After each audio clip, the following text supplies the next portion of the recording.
नमस्कार। आज के बिजनेस अपडेट्स कुछ इस प्रकार से हैं। पहले मार्केट अपडेट। निफ्टी नीचे गया है 0.82% से, यह रहा है 24,609.70। डाउ जोन ऊपर गया है 0.28% से, नेस्डेक ऊपर गया है 0.65% से, और गोल्ड नीचे गया है 0.76% से। इसकी वैल्यू रही है $3294.91। क्रूड नीचे गया है 1.24% से, इसकी वैल्यू रही है $64.03। अब हम चलते हैं कंपनी अपडेट्स की साइड। तो पहले चलते हैं इंडसइंड बैंक के Q4 अपडेट्स की साइड। पहले देखते हैं कि ये क्या बिजनेस करता है। तो बैंक है, प्रोवाइड करता है wide range of banking product of financial sources और फाइनेंशियल सोर्सेज सॉल्यूशंस को भी।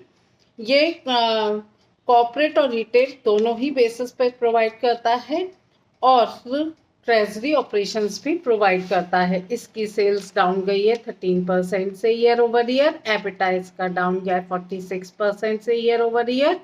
नेट प्रॉफिट इसका डाउन गया है 195% से, यह रहा है ₹2347 करोड़ से -2236 करोड़ ईयर ओवर ईयर।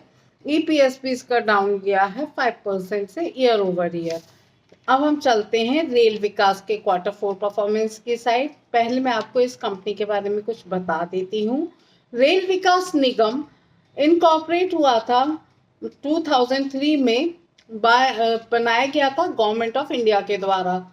अब देखते हैं किस बिजनेस में है। तो इंगेज है, ये बिजनेस करता है implementing various types of rail infrastructure projects. Rail infrastructure projects में ये डील करती है, जो कि है doubling, gauge conversation, new lines, railways, electrification etcetera. इसकी सेल्स डाउन गई है 4% से ईयर ओवर ईयर। एबिटा इसका डाउन गया है 5% से year over year. Net profit इसका डाउन गया है 4% से, ये रहा है ₹478 करोड़ से ₹459 crore year over year. EPS भी इसका डाउन गया है 4% से ईयर ओवर ईयर। अब हम चलते हैं कोलगेट पामोलिव के Q4 परफॉर्मेंस की साइड। पहले देखते हैं ये कंपनी किस बिजनेस में है।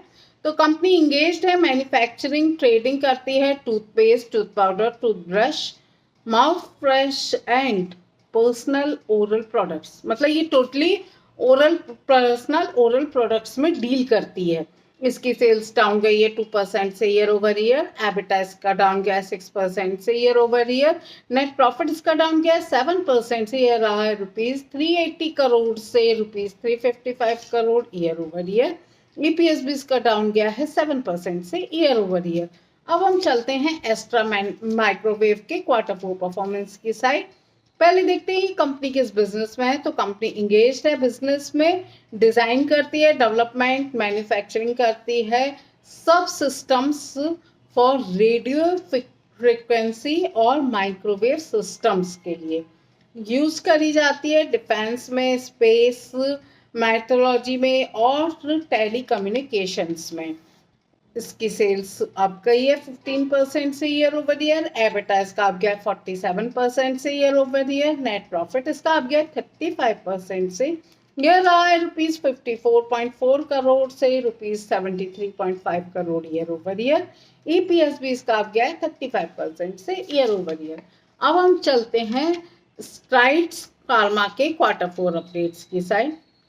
देखते हैं ये किस बिजनेस में है। तो स्ट्राइड्स फार्मा बिजनेस में है, डेवलपमेंट, मैन्युफैक्चरिंग करती है फार्मास्यूटिकल प्रोडक्ट्स की। इसकी सेल्स आप गई है 14% से ईयर ओवर ईयर।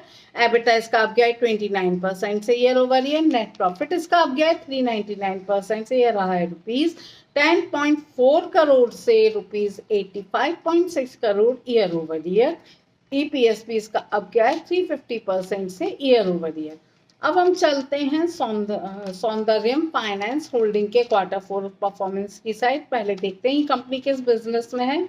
तो कंपनी प्राइमरली इंगेज्ड है बिजनेस में, इन्वेस्टमेंट्स करती है, बिजनेस प्रोसेसिंग करती है और सपोर्ट सर्विसेज देती है।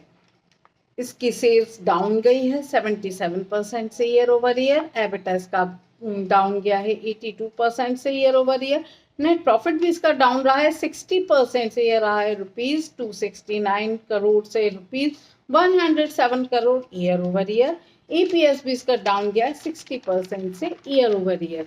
अब हम चलते हैं एमके और फार्मा के Q4 अपडेट्स की साइड। पहले देखते हैं कंपनी किस बिजनेस में है। तो कंपनी डेवलप करती है, मैन्युफैक्चर करती है, मार्केट करती है ब्रॉड रेंज ऑफ फार्मास्यूटिकल और बायोफार्मास्यूटिकल प्रोडक्ट्स का। तो इसकी सेल्स अब गई है 19% से ईयर ओवर ईयर। एबिटा इसका अब क्या है 29% से year over year. Net profit इसका अप हुआ है 70% से, ये रहा है ₹121 करोड़ से ₹197 crore year over year. EPS भी इसका अब क्या है 57% से ईयर ओवर ईयर। अब हम चलते हैं क्लीन साइंस के Q4 परफॉर्मेंस की साइड।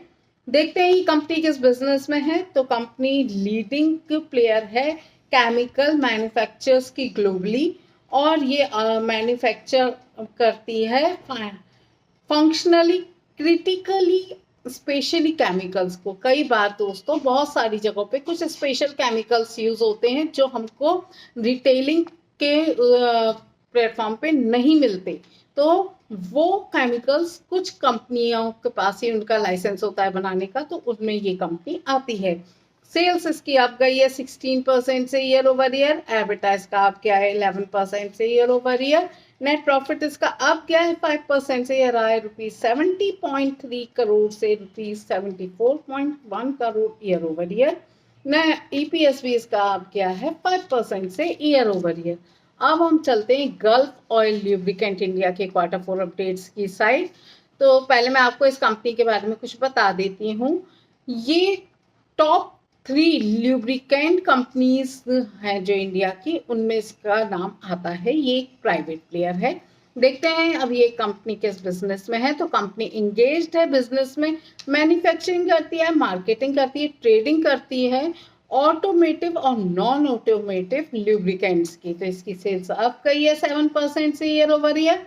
एबिटा इसका अब गया है 8% से year over year. Net profit इसका अब गया है 7% से, ये रहा है ₹85.4 करोड़ से ₹91.6 करोड़ ईयर ओवर ईयर।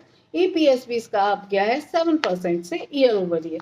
दोस्तों ये तो थे कुछ कंपनी अपडेट्स। अब हम चलते हैं इंटरनेशनल अपडेट्स की साइड। ट्रंप के टैक्स बिल सदन में पास हो गया है। दूसरा, US ट्रेजरी यील्ड में 5.6 पॉइंट्स से उछाल आया है। 20 साल की ट्रेजरी बॉन्ड यील्ड 5.136% बढ़ी है, और 30 इयर्स की ट्रेजरी बॉन्ड यील्ड 5.128% बढ़ी है। ये तो थे हमारी कुछ इंटरनेशनल अपडेट्स। ऐसे ही और वीडियोस को देखने के लिए कृपया मेरे चैनल को लाइक, शेयर एंड सब्सक्राइब करें। Thank you.